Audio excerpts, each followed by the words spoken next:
यार मेरी बचपन की दोस्त है ना, उसे सर्दी जुकाम हो गया था। मैंने बस उसे एक विटामिन सी की गोली खिला दी। उसने मुंह बनाकर पूछा, ये क्या दे रहे हो? मैंने भी मजाक में कह दिया, अरे सी फॉर काम की दवा है। पर भाई, असली ड्रामा तो रात को शुरू हुआ। जब मैं गहरी नींद में था, वो अचानक मेरे कमरे में आ गई। उसका पूरा शरीर तप रहा था। उसने मुझे झकझोरा और एकदम दबी आवाज में बोली, हेमंत, मुझे बहुत अजीब लग रहा है, बहुत बेचैनी हो रही है। क्या उस दवा का असर शुरू हो गया है? अभी मैं ये सब झेल ही रहा था कि उधर दूसरी तरफ लवलीन का अपना अलग ही सीन चल रहा था। वो छुट्टियों में मेरे घर रुकी हुई थी, ये कहकर कि वो मुझे पढ़ाएगी। लेकिन भाई, वो लड़की, पढ़ाई के अलावा उसे दुनिया का कोई काम नहीं आता। एकदम जिसे कहते हैं ना, अपनी ही धुन में रहने वाली। उस वक्त वो मेरे बिस्तर पर पसर गई और वहां से हिलने का नाम ही नहीं ले रही थी। चिढ़कर बोली, हेमंत, दोपहर में जो तूने मुझे मैगी खिलाई थी वो एक्सपायर्ड थी क्या? मेरा पेट और तबीयत दोनों ही बिगड़ रहे हैं। मैं वहां पागलों की तरह आखिरी सवाल सॉल्व करने में लगा था। मेरा दिमाग पहले ही खराब था। मैंने बिना देखे ही कह दिया, अरे पहले भी तो कितनी बार एक्सपायर्ड चीजें खाई हैं तूने, कुछ नहीं होता। चैन से सोने दे, मरेगी नहीं तू। 2 मिनट भी नहीं बीते थे कि वो फिर से कराहने लगी, हेमंत, सच में यार बहुत ज्यादा अजीब महसूस हो रहा है। अब मेरा पारा 7वें आसमान पर था। मैंने झुंझलाकर पेन पटका और जैसे ही बिस्तर की तरफ मुद्दा, गुस्से में झटके से उठकर मैंने उसकी कॉलर पकड़ दी और कहा, देख नौटंकी मत कर, अगर सच में तबीयत खराब है तभी बोलना। फिर जैसे ही मैंने हाथ बढ़ाकर उसके माथे को छुआ, भाई साहब, उसका माथा तो एकदम तवे की तरह तप रहा था। तभी मुझे याद आया कि पापा कह रहे थे, आजकल शहर में वायरल बुखार बहुत फैला हुआ है, अस्पताल में लाइनें लगी हैं। मुझे लगा पक्का लवलीन को भी वही तगड़ा वाला बुखार चढ़ गया है। मैं भागा भागा गया और फर्स्ट एड बॉक्स से थर्मामीटर ढूंढकर लाया। उसे अल्कोहल से साफ किया और उसके पास जाकर बोला, ले इसे दबा और हिलना मत बिल्कुल। वो बेचारी चुपचाप अपनी बांह उठाने लगी, लेकिन जैसे ही ठंडा ठंडा थर्मामीटर उसकी कांख में लगा, वो सिहर उठी। एकदम धीमी और बैठी हुई आवाज में फुसफुसाई, ओई माँ, बहुत ठंडा है। बीमारी की वजह से उसकी वो कांपती हुई और एकदम दबी दबी सी आवाज सुनकर कसम से मेरे तो रोंगटे ही खड़े हो गए। जैसे तैसे 5 मिनट बीते। मैंने थर्मामीटर चेक किया और चौंक गया। लवलीन, तुझे तो 102 डिग्री बुखार है। उसने अपनी धुंधली आंखें खोलीं और एकदम रुआंसी होकर बोली, हेमंत, वो मैगी पक्का जहरीली थी ना। अब मुझे उसकी बेवकूफी पर हंसी भी आ रही थी और गुस्सा भी। मैंने बिना कुछ कहे दवा के डिब्बे से बुखार की गोली और विटामिन सी निकाली। उसे हिलाते हुए कहा, चल उठ और ये दवा खा पहले। पर वो तो जैसे ठान कर बैठी थी, आंखें बंद करके एकदम मरे हुओं की तरह पड्डीएच गई, जैसे कुछ सुन ही न रही हो। लेकिन मैं भी उसे बचपन से जानता हूँ। साफ दिख रहा था कि वो नाटक कर रही है, क्योंकि उसकी लंबी लंबी पलकें धीरे धीरे कांप रही थीं। दरअसल इस लाडढकी का बचपन से यही हाल है। इसे सुई लगवाना मंजूर है, लेकिन कड़वी दवा खाना बिल्कुल नहीं। कड़वी दवा के नाम से इसकी जान निकलती है। मैंने अपना सारा गुस्सा पी लिया और बड़े प्यार से उसे पुचकारते हुए बोला, अरे लवलीन देख, जिद मत कर, दवा खा ले। सच कह रहा हूं, ये बिल्कुल भी कड़वी नहीं है। उसने अपनी आंखें खोली और टकटकी लगाकर मुझे ऐसे देखने लगी जैसे उसके चेहरे पर बड़े बड़े अक्षरों में लिखा हो, झूठ बोल रहे हो, मुझे रत्ती भर भी यकीन नहीं है। अब भाई मेरा सब्र जवाब दे रहा था। मैंने मुक्का तानकर उसे डराया और कहा, चुपचाप खा ले, वरना फिर मुझे दूसरे तरीके आजमाते देर नहीं लगेगी। बेचारी डर के मारे बिस्तर पर उठकर बैठ गई। उसने मेरा हाथ पकड़ा और ऐसे शक्ल बनाई जैसे जहर पीने जा रही हो। फिर उसने आंखें बंद करके दवा निगल ली। तेज बुखार की वजह से उसके होंठ एकदम गर्म हो रहे थे। जैसे ही वो मेरी हथेली से छुए, ऐसा लगा जैसे मुझे करंट लगा हो। मैंने झटका मारकर हाथ पीछे खींचना चाहा, पर उसने मेरी कलाई कस के पकड़ ली। अगले ही पल लवलीन का चेहरा लाल पड़ गया और वो गला पकड़कर छटपटाने लगी। बड़ी मुश्किल से बोली, हेमंत, ये क्या खिला दिया तूने? इसका स्वाद बहुत ही अजीब है। मैं तो उसे देखकर सन्न रह गया। वो विटामिन सी की इतनी बड़ी टैबलेट जिसे चबाकर खाना होता है, ये पागल उसे पूरा का पूरा साबुत निगल गई थी। मुझे गुस्सा भी आ रहा था और हंसी भी छूट रही थी। मैंने हंसते हुए उसे टालने के लिए कह दिया, अरे वो स्पेशल वाली सी दवा है, चुपचाप सो जा। दवा खाने के बाद वो फिर से गहरी नींद में खो गई। मैंने अपनी पढ़ाई पूरी की और फिर से उसका बुखार चेक करने के लिए पास गया। थर्मामीटर देखा तो दिमाग घूम गया। अभी भी बुखार 102 के करीब था, बिल्कुल कम नहीं हो रहा था। शुक्र है कि मेरे पापा डॉक्टर हैं, तो मरीजों की देखभाल करना मैंने बचपन से ही थोड़ा बहुत सीखा था। मैंने गुनगुना पानी लिया और तौलिया भिगोकर उसका शरीर पोंछने लगा। जैसे जैसे गीला तौलिया उसकी त्वचा को छूता, वहां लाल निशान पड़ते जा रहे थे। अचानक लवलीन ने नींद में ही धीरे से कराहते हुए मेरा नाम लिया, हेमंत। उसकी वो दबी हुई भारी आवाज भाई सच कहूं तो उस वक्त वो आवाज सीधे दिल पे लग रही थी। मुझे अजीब सी बेचैनी होने लगी। मेरा चेहरा गर्म होने लगा। खुद को संभालने के लिए मैंने हाथ थोड़े और तेज चलाए और जरा रफ तरीके से उसका चेहरा पोंछने लगा। मन ही मन खुद को समझा रहा था, ठीक है हेमंत, शांत रह।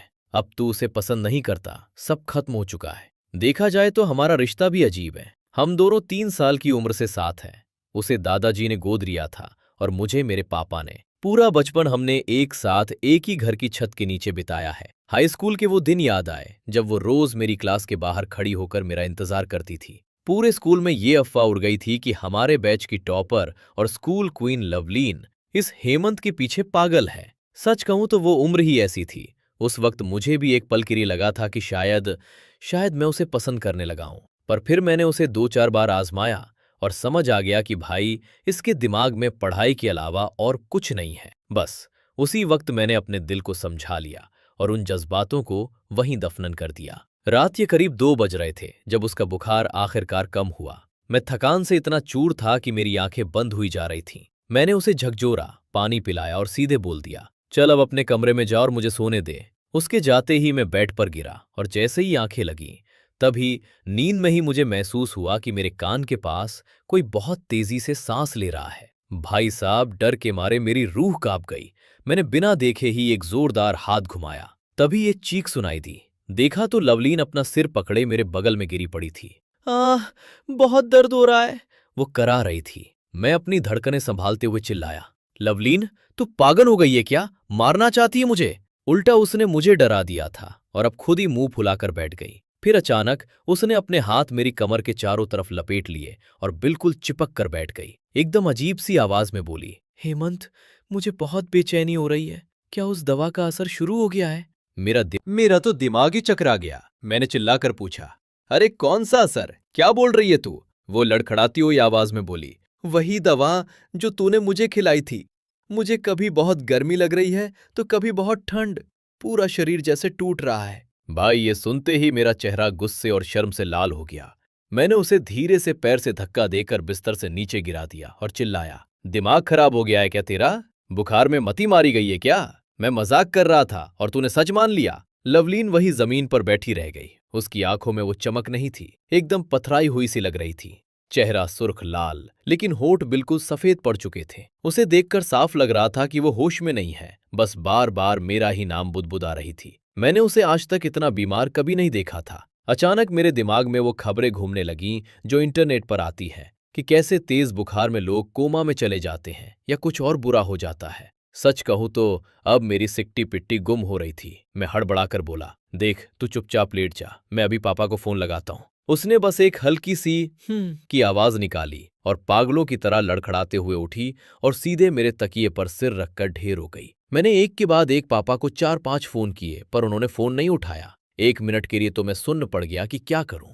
फिर मैंने और देर नहीं की और सीधे 120 एम्बुलेंस डायल कर दिया। जब एम्बुलेंस आई और हम उसमें बैठे, एम्बुलेंस में भी उसने मेरा हाथ ऐसे जकड़ा हुआ था जैसे कोई आखिरी उम्मीद हो। कांपती आवाज में पूछने लगी, हेमंत, क्या मैं मर जाऊंगी? मैंने चिढ़कर पर उसे दिलासा देते हुए कहा, अरे नहीं, कुछ नहीं होगा तुझे। फिर वो फिर शुरू हो गई, हेमंत, क्या तू हमेशा मेरे साथ रहेगा? उसकी हालत देखकर मैंने भी कह दिया, हाँ हाँ भाई, बिल्कुल रहूंगा, तू बस चुप हो जा। उसे देखकर सच में डर लग रहा था। वो बोली, हेमंत, मुझे तुझसे बहुत सारी बातें करनी है। मैंने उसे बीच में ही टोक दिया, अरे भाई, तू पहले अपना मुंह बंद रख और आराम कर। अस्पताल के बेड पर वो एकदम सफेद पड़ चुकी थी। नींद में भी उसके माथे पर शिकन थी, जैसे कोई बुरा सपना देख रही हो। थोड़ी देर में पापा वार्ड में आए। उन्होंने उसे चेक किया और मुझसे कहा कि मैं यहीं रुककर उसका ख्याल रखूं। पूरी रात जागने की वजह से मेरी आंखें खून की तरह लाल हो रही थी। जब उसकी ड्रिप खत्म हुई और नर्स ने सुई निकाली, तब जाकर मेरी जान में जान आई।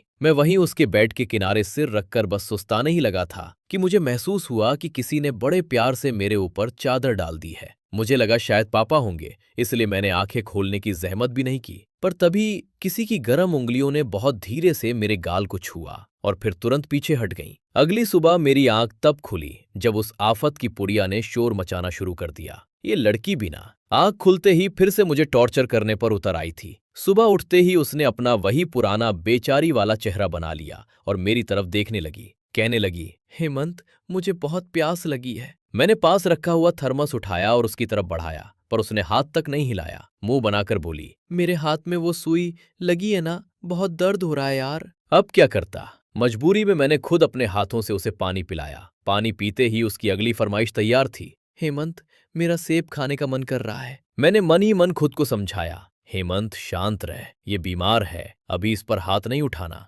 मैंने टोकरी में से सबसे लाल वाला सेब चुना और बड़े सलीके से उसे छीलने लगा। जैसे ही मैंने टुकड़ा काटा, वो बड़े आराम से अपना मुंह खोलकर बैठ गई। हेमंत, खिलाओ ना। बस भाई, मेरा पारा चढ़ गया। मैंने पूरा का पूरा सेब उसके मुंह में ठूस दिया और छल्लाकर बोला, देख लवलीन, ज्यादा सिर पर मत चढ़। मामूली सा वायरल बुखार था, अब उतर चुका है, तो ये नाटक बंद कर। आज मेरा किसी के साथ बहुत जरूरी काम है, मुझे निकलना होगा। तू चुपचाप यहाँ लेटकर आराम कर, मैं शाम को आऊंगा। सेब मुंह से निकालते ही वो हड़बड़ाकर बैठ गई। तू जा रहा है? कहाँ जा रहा है? मैं भी चलूंगी तेरे साथ। मैंने उसे ऊपर से नीचे तक देखा और फिर मजे लेते हुए कहा, अरे मैं डेट पर जा रहा हूँ, तू भी साथ चलेगी क्या? ये सुनते ही उसकी आंखों में जैसे करंट दौड़ गया। एकदम हक्का बक्का होकर पूछने लगी, तू तू डेट पर जा रहा है? किसके साथ?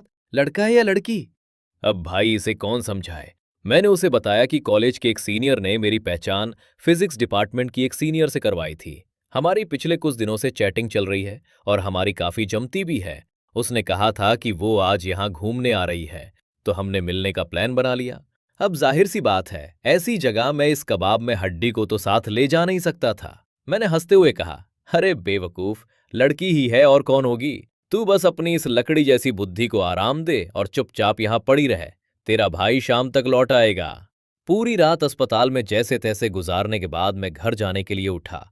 सोचा था कि जल्दी से नहा धोकर अपनी डेट के लिए निकल जाऊंगा, पर भाई जैसे ही मैं खड़ा हुआ, उस लड़की ने पीछे से मेरी शर्ट का कोना पकड़ लिया। एकदम मरियल सी आवाज बनाकर बोली, हेमंत, मुझे बहुत घबराहट हो रही है, सांस लेने में भी दिक्कत है, क्या तुम अंकल को बुला सकते हो?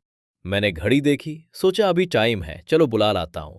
मैं पापा को बुलाने गया और मन ही मन सोच रहा था कि आज तो पापा के सामने इसकी सारी पोल खोल दूंगा कि ये कितनी नौटंकी करती है। पर भाई वहां तो पासा ही पलट गया। उसे उल्टा चोर कोतवाल को डांटे वाली कहावत सच कर दी। जैसे ही उसने पापा को देखा, पता नहीं कहां से उसमें इतनी जान आ गई, एकदम चहक कर बोली, अंकल देखिए ना, हेमंत कह रहा है कि वो किसी अनजान लड़की के साथ डेट पर जा रहा है।